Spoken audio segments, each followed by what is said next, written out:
এই মুহূর্তে দর্শক আমরা যেতে চাই আমাদের সহকর্মী নিবিড় সাহা যুক্ত হবেন। এরই এর মধ্যে আপনারা জানেন যে ভাটারা থানায় সন্ত্রাস বিরোধী আইনে দায়ের করা মামলায় মেজর সাদিকের স্ত্রী সুমাইয়া জাফরিনের 5 দিনের রিমান্ড মঞ্জুর করেছে আদালত। সে বিষয়ে প্রতিক্রিয়া জানাচ্ছেন এই মুহূর্তে আদালতে আসামি পক্ষের আইনজীবী। আমরা যুক্ত হচ্ছি সেখানে।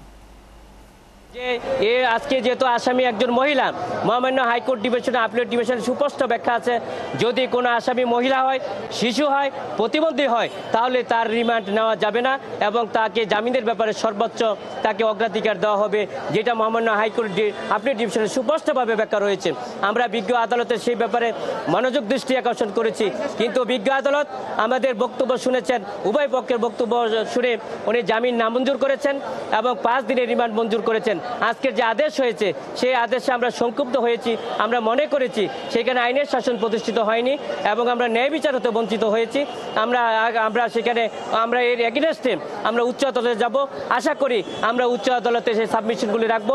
আইনের শাসনের জন্য ন্যায় বিচারের স্বার্থে আমরা অবশ্যই উচ্চ আদালতে আমরা ন্যায় বিচার পাবো। বিচারক সুমাইয়া জাফরিন কি বলেছেন? দেখেন, আমার যে ক্লায়েন্ট সুমাইয়া জাফরিন, উনি মেজরের স্ত্রী, উনি সেই হিসাবে বিজ্ঞ আদালতের কথা বলেছেন। উনি বলেছেন যে আমি হোটেলে সেখানে উপস্থিত ছিলাম, কিন্তু এই বৈঠকের সাথে আমি কোনো উপস্থিত ছিলাম না। এবং একটা হোটেলে আপনারা জানেন যে সেখানে বিভিন্ন ফ্লোর থাকে, এই হোটেলে সেখানে বিভিন্ন পারিবারিক অনুষ্ঠানে উনি একটা পারিবারিক অনুষ্ঠানে সেখানে গিয়েছিলেন, উনি সেটা বলেছিলেন।